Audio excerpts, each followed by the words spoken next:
حد يوديني الانعاش يا جدعان. ازيكم يا اخوات، عاملين ايه؟ يا رب تكونوا بخير. دي اول مره تقريبا اطلع اتكلم فيها ما يكونش فيه لا رياكت شات ولا يكون فيه فيديو عموما، بس في مناسبه هنا ان احنا وصلنا 100,000، وانا في الفيديو اللي فات قلت ان انا هعمل فيديو كيو ان اي. المهم لازم تفهم الكيو ان اي ببساطه للناس اللي مش فاهمه هو ان انتوا بتسالوا شويه اسئله وانا بجاوب عليها بس. صح، ايوه. بس من ضمن الاسئله دي بقى السؤال المشهور فشخ اللي هو بتاع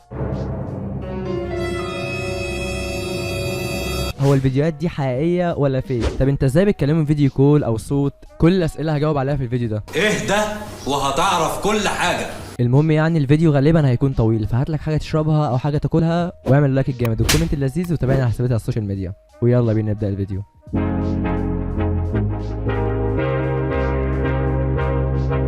بسم الله الرحمن الرحيم. بقالي دلوقتي تقريبا داخل على 4 سنين بعمل فيديوهات عموما على السوشيال ميديا. ده تقريبا اكتر سؤال جالي، هي الفيديوهات دي حقيقيه ولا فيك؟ شفت امك جايه اساسا عشان تبوظ الجوازه، انا عارف. بص يا صاحبي، في فيديوهات كتير قوي من الفيديوهات اللي انا منزلها انا حاسس ان هي فيك. الله اكبر فوق كيد المعتدين. لان انا في فتره من الفترات كان في ناس بتبعت لي سكرينات وانا ما اعرفش هم كلموهم فعلا ولا لا، فكنت باخد السكرينات دي اقصقصها واسجلها ومنتجها وانزلها. ايه ده؟ ظبطت هقتلك وقلت لك وانا ما اعرفش انت كلمته فعلا ولا لا. ففي شويه فيديوهات من فيديوهاتي انا ما اعرفش هي حقيقيه ولا لا، لكن انا كلمت ناس كتيره ونزلت فيديوهات كتيره دي حقيقيه مليون في الميه. والله انا كنت طفل بريء، يعني انا كنت داخل اشوف المزرعه السعيده دي بتقول ايه من الاخر. كلام على ايه بقى؟ انا عايز ابعت عشب، استقبل خشب، ابعت حديد، والعب فلاش، العاب تلبيس بنات، الحاجات اللي انت عارفينها دي.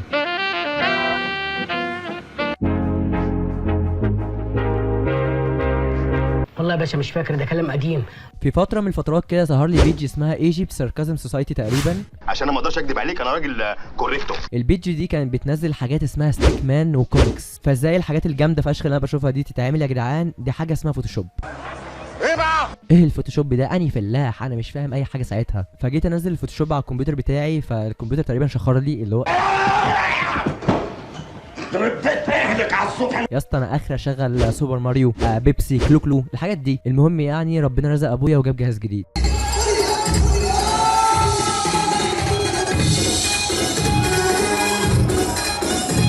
بصوا يا جدعان، انا الصراحه كل اللي انتوا شايفينه ده انا ما اتعلمتوش، انا الصراحه كنت بقع فيه، يعني انا كنت حرفيا يعني بهري الابلكيشن او بهري البروجرام اللي قدامي ده يعني حرفيا. يحيى بيقول يا اسطى مش عايز تشغل حد معاك؟ بتكلم بجد، انا نفسي الصراحه حد يكون معايا في التيم. صباح الجمال يا ابن عم. اهلا. ريلي نيجا. انا عندي مشوار شهرين. لو انت شايف فعلا انك قادر انك تشتغل وقادر ان يكون ليك طريقه تتكلم بيها مع الناس، تعالى يا زميلي ابعت لي على الانستجرام وابعت لي شغلك وانا هكلمك اكيد. تعال. ايه في ايه؟ تعال دي فرصه. مروان بيقول لي طولك كام ومنين من مصر وبتكراش على مين من مشاهير من مصر وبره مصر؟ طولي انا مش طويل قوي، يعني انا ممكن اكون 174 175 سم كده في الرينج ده. منين من مصر؟ انا من القاهره. وبتكراش على مين من مشاهير في مصر؟ بص هو مصر دي يعني فيها حلويات الصراحه، في رانيا يوسف، في ياسمين صبري، في اللي هي اسمها جيهاني الشمشراجي ده تقريبا مش عارف اسمها ايه. حضرتك بتقول ايه؟ لكن اللي تضربهم بالجزمه كلهم اصلا الاستاذه عارفه عبد الرسول، بحبها جدا.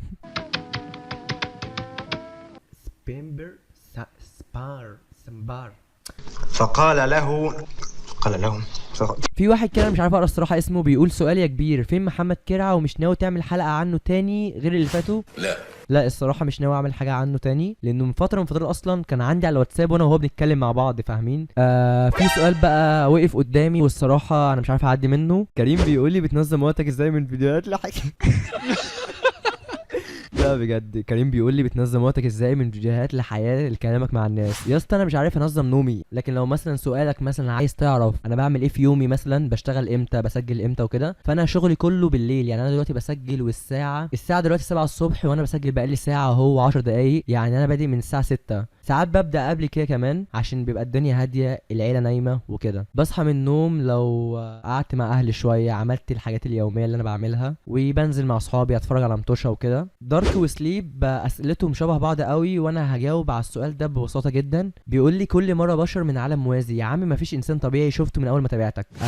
مش عارف هو صراحه بيتابعني ولا بينتقدني ولا ايه، بس عموما لو انت مش مقتنع باللي انا بعمله مش هقول لك بقى اعمل لي انفولو واعمل لي سبسكرايب وكده، لا يا قلبي انت حر انك تعمل اللي انت عايزه، وانا حر برضو ان انا اعمل لك بلوك برضو خلي بالك. بس الفكره كلها في نقطه واحده، انت لو مش مقتنع ان الناس دي موجوده فيا زميلي خش اعمل اكونت فيك وهات عليه الناس تبعت لك اد وكده وشوف طريقتهم، هتلاقيهم اوسخ من اللي انت بتشوفهم. حوار ان انا كمان اجيب واحد من عالم موازي ده هيزود الضحك. اللي انت المفروض داخل مش عشان تتحنك على الفيديوهات بتاعتي، انت داخل عشان تضحك بس.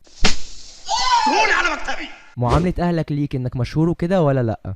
لا، هو معاملتهم ليا ما اتغيرتش من ساعة تقريبا ما اتولدت. ممكن بس اللي هو يفضلوا يهزروا معايا بس على حوار يا يوتيوبر يا مشهور والهيخيو هيخيو ده، بس هم عموما من ساعة ما اتولدت لغاية دلوقتي وبيعاملوني احسن معاملة، فانا مش محتاج اكتر من كده. المهم بقى، بتشجع كورة، حضرتك اللي قدامك ده بيصحى من النوم يتفرج على كورة ومش كده وبس، لا بوشكاش محفوظ بيضحي النهارده. يرجع بالليل يقعد مع اصحابه يلعب اسئله كرويه، نخلص قعده وكده نروح نلعب كوره. سيف احمد بيقول لي اهلك اقتنعوا ان انت يوتيوبر خلاص لما جالك الدرع؟ هم اقتنعوا لما جالي الدرع وكده وعملت الحفله، بس اللي ضحك ان امي قعدت تقريبا فتره ولغايه دلوقتي مش فاهمه المحتوى بتاعي، هي لغايه دلوقتي مش فاهمه انا بعمل ايه، فده لغايه دلوقتي اللي انا بعاني عشان افهمه لها. اندرو بيقول لي انا مبسوط ليك انك اخيرا بقى عندك 100,000 متابع، انا بتابعك من زمان وبحب الفيديوهات بتاعتك وانك بتحاول تبسط الناس وكفايه تعبك والمجهود اللي بياخد من وقتك عشان تنزل الفيديو. واخوك اندرو بيتابعك من القناه القديمه اللي على الفيس قبل ما تتقفل، والف مبروك. عموما الله يبارك فيك يا اندرو. هو انا واخد السكرين دي عشان اقول لكم حاجه واحده بس يا جدعان، انا فعلا بتعب جدا في الفيديوهات بتاعتي. انا الفيديوهات بتاعتي مش رياكت عادي، انا الفيديوهات بتاعتي محتاجه مجهود كبير جدا. الفيديو اللي انتوا شايفينه ده انا دلوقتي بسجله داخل تقريبا على ساعه ونص، ممكن اقف فيها، ممكن اشرب ميه، ممكن اتكلم، ممكن اتلعثم اصلا. وخلي بالكم ان اي صوت انتوا بتسمعوه في الفيديو بتاع الرياكت شات انا اللي بسجله، ده غير القصقصه، ده غير المونتاج، ده غير ان انا باخد وقت كتير جدا عشان اكلم الشخص ده نفسه. فاتمنى تكون الرساله وضحت. زياد سيد بيقول لي الف مبروك يا ابدو، والسؤال ليك ايه هو مقاس بكسراتك؟ Thank you for coming in. Thank you for Good morning. morning to you. Why are you gay? والله زياد انا ما اعرفش مقاس بوكسري بالظبط، بس يعني اللي انا عارفه ان انا متوسط تقريبا يعني. وانا كمان مش قادر هرجع. وانا وربنا كمان هرجع بس الظروف. مو بيقول لي الف مبروك وعبال الدرع يا مان، بس خالد سبقك واخد الدرع. بوشكاش انت في حاجه حضرتك يا كابتن؟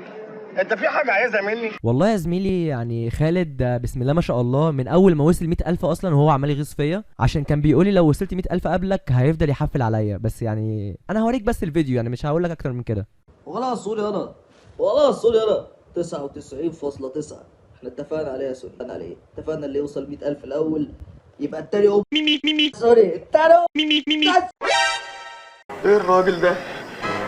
ميدو بيقول لي امتى تطلع بوشك عادي وتعمل رياكت تفشخ الاشكال اللي موجوده على السوشيال ميديا؟ انت عندك ردود كويسه وتنفع ترياكت. وعموما لو طلعت عملت رياكت هقطع على كله بما فيهم خالد طه، بس يعني زي ما تقولوا كده تقلان شويه عشان بجهز بقى الاوضه وبجهز حاجات كتير قوي. بس بامانه بيني وبينك الفتره اللي فاتت دي حاولت ان انا اصور نفسي وانا برياكت على اي حد، بس بعد ما بخلص الفيديو بقول جميل جدا يا سوني، يلا خش اعمل رياكت شات بقى. فبس يعني ممكن تقول مش متعود على الكاميرا شويه، فبتمرن وهطلع يعني اكتسح المجال ما تقلقش. اطلع من دار وتقل من الدار من الاخر. في حد بيقول بتحس بايه لما بتتكلم مع الناس الغريبه دي؟ والله يا صاحبي هو احساس ما يعلم به ربنا، يعني انا بتعب، يعني انا حرفيا يعني بتقفل من الحياه. اللي هو بعت لك صوره حاجه مقززه اصلا، فانت اصلا المفروض تقول له جامد يا برو استمر، اللي جاب لك يزيدك، يعني اللي هو حرفيا حاجه زي كده. شايف ده؟ شايفه اركب. ايه ده؟ اركب. حاضر. واخيرا 100K نريد فيديو في القناه للدرع. الدرع يا زميلي موجود وفي امان. الدرع انا نزلت ريل ليه على الانستجرام وعملت له انبوكسنج كمان في المكان ده، وهبدا ان انا انزله فعلا. لو عايز تشوف مثلا احتفالنا بالدرع والصور بتاعتي انا واصحابي، فانت ممكن تنزل تحت في الديسكريبشن تلاقي رابط الانستجرام بتاعي، او تكتب عبده سنة 14 على الانستجرام هتلاقي الاكونت بتاعي، خش هتلاقي الفيديو وهتلاقي الصور كمان. واول ما هطلع بوشي هتلاقي الدرع في الباك جراوند. اكيد البلد اللي اكتر متابعه ليا بعد مصر هقول لكم التوب 5 عموما: مصر، الاردن، والمملكه العربيه السعوديه، والعراق، وليبيا. بس هي ايه؟ هو هيصف الكلام ولا ايه؟ السؤال بقى اللي انا شايله للاخر، هو انت بتكسب كام من اليوتيوب؟ بص يا صاحبي، هو انا بكسب كام من اليوتيوب دي اصلا سؤال غريب شويه. اليوتيوب ببساطه بيعاملك معامله انك شغال عنده بالانتاج. هتعمل فيديوهات كتيره هتقبض كتير، هتعمل فيديوهات قليله هتقبض قليل، مش تعمل فيديوهات اصلا مش هتقبض اصلا. ايوه يعني بتقبض كام برضو؟ باي يا كوتش. لا ما تسيبنيش. غالبا ردينا على اغلب الاسئله، بس عموما انا مبسوط فشخ بالاسئله بتاعتكم. وزي ما انتوا بتقولوا ان ساعات الفيديوهات بتاعتي بتضحكوا او بتبسطكم، انتوا فعلا مصدر انبساط ليا كبير جدا في حياتي. وشكرا جدا جدا لو انت فعلا وصلت للمرحله دي ما جريتش الفيديو نمس بس. واهم سؤال طبعا انا عارف ان انتوا هتسالوه اغلبكم، الفيديو الجديد امتى؟ الفيديو الجديد غالبا هينزل بعد الفيديو ده بيوم او يومين بالكتير قوي. ايه ده بس بالسهوله دي؟ لا يا راجل خبيه وندور عليه تاني. وبس كده، سلام.